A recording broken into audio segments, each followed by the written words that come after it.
لله وكفى وسلام على عباده الذين اصطفى أما بعد فأعوذ بالله من الشيطان الرجيم بسم الله الرحمن الرحيم إنما يخشى الله من عباده العلماء وقال النبي صلى الله عليه وسلم طلب العلم فريضة على كل مسلم صدق الله ورسوله النبي الكريم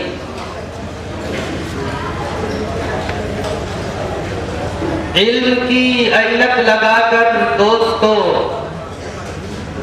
علم کی اینک لگا کر دوستو راستہ دونوں جہاں کا دیکھ لو علم چندہ کے بیشتر خانی چو عمل در تو نیست نادانی نہ محقق بود نہ دانشمن چار پایا برو کتاب چند صدر محترم علماء کرام اور حاضرین جلسہ خاص طور پر طلبہ عزیز کی انجمن کا یہ سالانہ اختتامی اجلاس ہے، اس لیے انہی کے تعلق سے ایک دو بات عرض کر کے بات کو ختم کرتا ہوں۔ آپ حضرات بیٹھ جائیں، کوئی کھڑا نہ رہے، یہ بچہ بھی بیٹھ جائے انعام والا، اور سب بیٹھ جائیں، یہ ادھر 3-4 بچے کھڑے یہ بھی بیٹھ جائیں۔ مشکل سے 10 منٹ کی بات چیت اور دعا۔ اللہ تبارک و تعالی مجھے بھی آپ کو بھی اور پورے عالم کے مسلمانوں کو دین کی باتیں اخلاص اور للہیت کے ساتھ کہنے، سننے، بولنے اور عمل کرنے کی توفیق عطا فرمائے۔ ایک نصیحت کو طلباء کو یہ کرتا چلوں، اپنے کافی وقت کے تجربے کی روشنی میں یہ جو مائک اور لاؤڈ اسپیکر سامنے ہوتا ہے اس سے منہ لگا کر کے گفتگو نہ کریں، تقریر نہ کریں، نعت نظم نہ پڑھیں۔ آدمی اور انسان یہ سوچتا ہے کہ میں اپنا منہ اس سے سٹا لوں تو آواز بہت عمدہ آئے گی، یا آواز تیز آئے گی، یا آواز زیادہ آئے گی۔ یہ طریقہ غلط ہے، اس سے آواز اس ساؤنڈ سے صاف نہیں نکلتی، اور کتنی مرتبہ ایسا ہوتا ہے اس کے قریب بولنے سے یہ پتہ نہیں چل پاتا کیا بول رہا ہے اور اس نے کیا کہا، سمجھ میں نہیں آتا۔ اس لیے ایک بات یاد رکھیے، لاؤڈ اسپیکر میں اور اس ہورن اور مائک میں تقریر کرنے کے لیے اپنے تجربے کی روشنی میں کہتا ہوں تمام اہل علم کے لیے، طلباء کے لیے، اس سے منہ قریب کر کے تقریر و بیان نہ کریں، کوئی بھی اپنا پروگرام پیش نہ کرے۔ ایک تو یہ آواز کو بہت زیادہ کھینچتا ہے، اس سے گلے کو نقصان ہوتا ہے، اور دوسری بات یہ ہے کہ آواز صاف سمجھ میں نہیں آتی۔ اللہ تبارک و تعالی عمل کی توفیق عطا فرمائے۔ یہ طلبہ عزیز نے ایک پروگرام پیش کیا، انجمن میں محنت کی۔ سب سے پہلے تو میں یہ کہہ دوں اللہ تبارک و تعالی نے علم دین سیکھنے سکھانے کی دولت میں اور اس نعمت میں ہمیں لگایا، یہ اللہ تبارک و تعالیٰ کا بہت بڑا فضل اور اس کا احسان ہے۔ قرآن پاک میں اللہ تبارک و تعالیٰ نے ایک نہیں دو نہیں نہ جانے کتنے موقعوں پر اپنی نعمتوں کے تعلق سے فرمایا۔ اللہ تبارک و تعالیٰ کی بے شمار نعمتیں ہیں، کہیں تو اللہ نے یہ کہا وَإِن تَعُدُّوا نِعْمَتَ اللَّهِ لَا تُحْصُوهَا، کہیں اللہ تبارک و تعالیٰ نے کہا قُلْ لَوْ كَانَ الْبَحْرُ مِدَادًا لِكَلِمَاتِ رَبِّي لَنَفِدَ الْبَحْرُ قَبْلَ أَن تَنفَدَ كَلِمَاتُ رَبِّي وَلَوْ جِئْنَا بِمِثْلِهِ مَدَدًا۔ اللہ نے قرآن میں یہ بھی فرمایا وَلَوْ أَنَّ مَا فِي الْأَرْضِ مِن شَجَرَةٍ أَقْلَامٌ وَالْبَحْرُ يَمُدُّهُ مِن بَعْدِهِ سَبْعَةُ أَبْحُرٍ مَا نَفِدَتْ كَلِمَاتُ اللَّهِ۔ حاضرین جلسہ اور طلبہ عزیز، قرآن پاک کی عنایتوں کا مطلب ہوتا ہے کہ اگر اس روئے زمین کی کہ تمام کے تمام درختوں کو کاٹ کر قلم بنا لیا جائے اور دنیا کے اندر جتنا پانی ہے یہ ندی نالے اور سمندر ہے، اور آپ کی نالج میں ہوگا دنیا کے اندر پانی زیادہ ہے اور آبادی کم ہے، 1/4 حصے پر آبادی ہے، پانی زیادہ ہے۔ قرآن یہ کہتا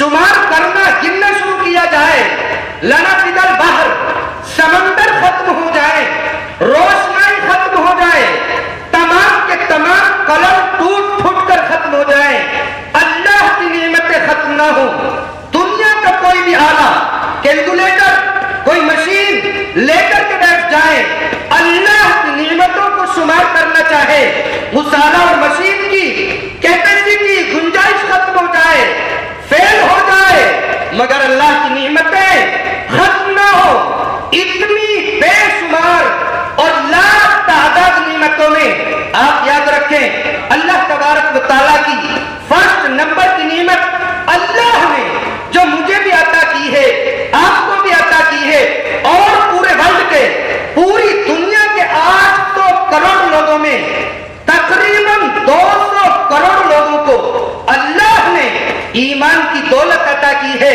مسلمان بنایا ہے اور ایمان عطا فرمایا ہے۔ میں طلبہ عزیز سے یہ بات کہنا چاہتا ہوں، مختصر سی تمہید کے بعد اللہ کی اول نمبر کی نعمت اور دولت، ایمان کے بعد سیکنڈ نمبر پر جو دولت ہے اللہ کی جو نعمت ہے وہ علم دین ہے۔ دوسرے نمبر کی دولت اور نعمت اللہ تبارک و تعالیٰ کی علم دین ہے، جسے میں اور آپ پڑھتے پڑھاتے اور سیکھتے سکھاتے ہیں۔ اللہ تبارک و تعالیٰ اس نعمت کی قدردانی نصیب فرمائے۔ حدیث پاک کے اندر اور قرآن پاک میں علم دین کے نہ جانے کتنے فضائل بیان کیے گئے۔ حدیث پاک کے اندر آیا علم دین کا پڑھنے والا، پڑھانے والا، سیکھنے والا، سکھانے والا سب سے بڑا سچی ہے۔ حدیث کے اندر آتا ہے علماء انبیاء کے وارث ہیں، حدیث کے اندر یہ بھی آتا ہے میری امت کے علماء بنی اسرائیل کے نبیوں کی طرح ہے۔ حدیث کے اندر یہ بھی آتا ہے علم کا ایک باب سیکھ لینا 1000 رکعت نماز نفل پڑھنے سے افضل اور بہتر ہے۔ حدیث کے اندر یہ بھی آتا ہے علماء کی نیند بھی عبادت ہے۔ حدیث کے اندر یہ بھی آتا ہے جو شخص علم کی طلب اور تلاش میں رہتا ہے جنت اس کی طلب اور تلاش میں رہتی ہے۔ نہ جانے کتنے فضائل ہیں، فضیلتیں ہیں۔ یہ طلبہ اس علم دین کی قدر کریں اور اپنی حیثیت اور اہمیت کو پہچانیں۔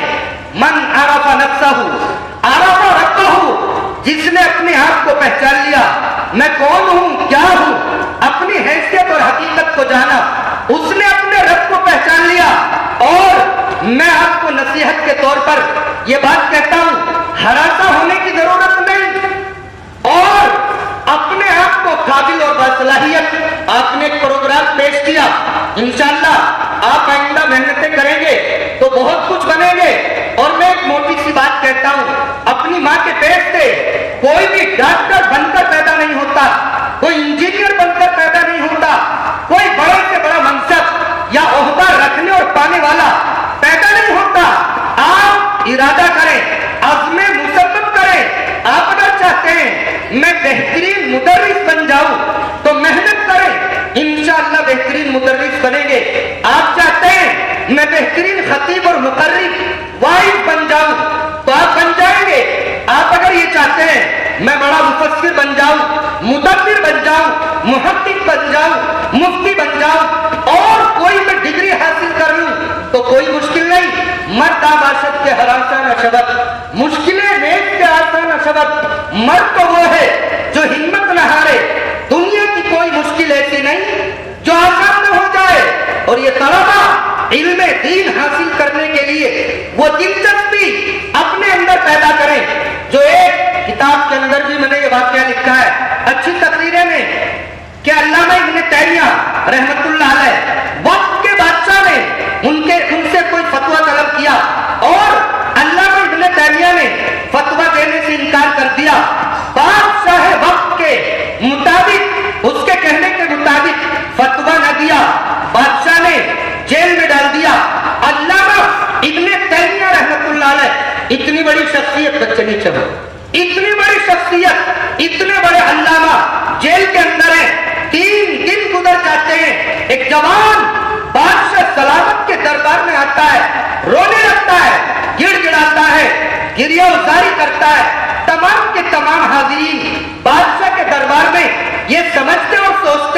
کہ بادشاہ سلامت اس نوجوان کی فریاد کو ضرور پورا کریں گے. اتنا رو رہا ہے. بادشاہ حاضر ہوتے ہیں اور اس نوجوان سے پوچھتے ہیں تم اتنا کیوں روتے ہو, کیوں رو رہے ہو, تمہاری حاجت اور ضرورت کیا ہے, بتاؤ تو صحیح. وہ نوجوان طلبا کان لگا کر کے سنے. وہ نوجوان کہتا ہے اے بادشاہ سلامت مجھے آپ جیل کے اندر ڈال دیجیے.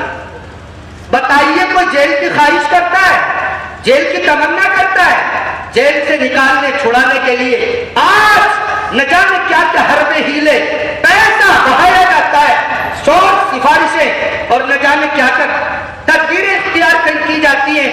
وہ نوجوان بادشاہ سلامت سے کہتا ہے مجھے آپ جیل میں ڈال دیں.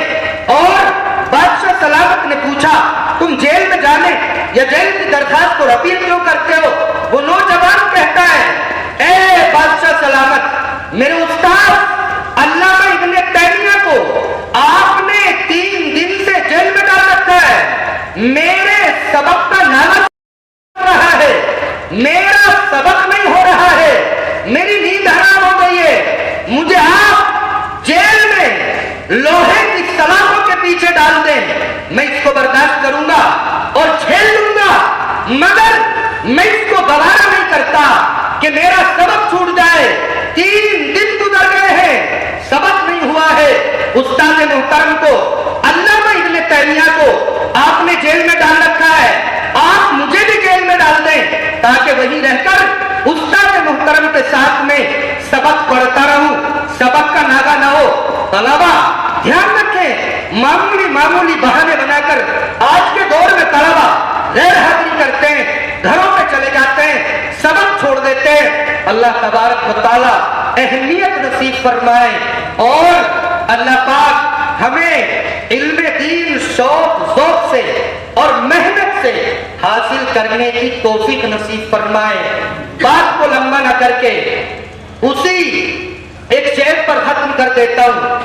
علم چندہ کے بیشتر خانی جو عمل در تو نیست نادانی, نہ محقق قوت نہ دانشمند, 4 پایا برو کتابیں چند. یہ فارسی زبان کے اندر شعر ہے.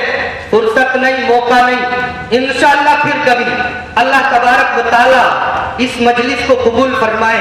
اور طلبہ نے جو پروگرام پیش کیا اسی پر بس نہیں, ہمیں بہت آگے بڑھنا ہے, بہت آگے جانا ہے. ہماری منزل کہیں اور ہے, کچھ اور ہماری منزل ہے. تقریر, بیان, خطابت, حدیث پاک کے اندر آیا ان من البیان لسحرا. بیان کے اندر, واز کے اندر اللہ تبارک و تعالیٰ نے جادو کی صفت رکھی.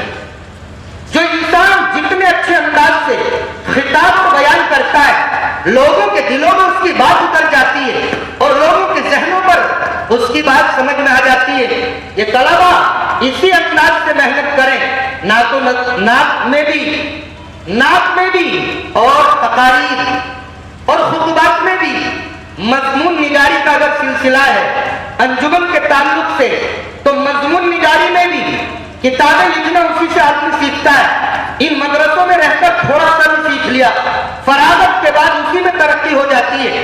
اور اگر مضمون نگاری کا سلسلہ نہیں, مدرسے میں کوئی مجلہ یا کوئی اس طرح سے پرچہ شائع ہوتا ہے نہیں ہوتا ہے, تو میں کہوں گا مولانا مفتی ارشد صاحب سے, میرا تو بیٹا ہی ہے, شاگرد ہے, میں اس کا روحانی باپ ہوں. حافظ شبیر صاحب جسمانی باپ ہے, میں اس کا روحانی باپ ہوں. اور جسمانی باپ سے روحانی باپ کا مرتبہ اور مقام زیادہ ہوتا ہے. میں اس کا استاد ہوں. میں یہ کہوں گا کہ مضمون نگاری کے تعلق سے آئندہ میرا یہاں کبھی بھی آنا ہو, سال کے بیچ میں چاہے بلائے بن بلائے, میں کبھی مدرسے میں آؤں تو وہ مضمون نگاری کے اعتبار سے پرچہ بھی لٹکا ہوا ملے. اردو زبان کے اندر شروع کیجئے, اللہ ترقی عطا فرمائے تو عربی زبان کے اندر شروع کیجئے. اور طلبہ میں حوصلہ اور جرأت اور ان کے اندر ان میں ایڑ لگائیے, انہیں آگے بڑھائیے. ہر میدان کا شیخ سوار ان مدارس کے طلبہ کو آپ بنا دیجئے. اللہ تبارک و تعالیٰ آسان فرمائے, اللہ تعالیٰ اسباب مہیا فرمائے, اور اللہ تعالیٰ ہماری اس نشست کو اور اس مجلس کو, اس کہنے سننے بیٹھنے اٹھنے کو قبول فرمائے. فرمائے۔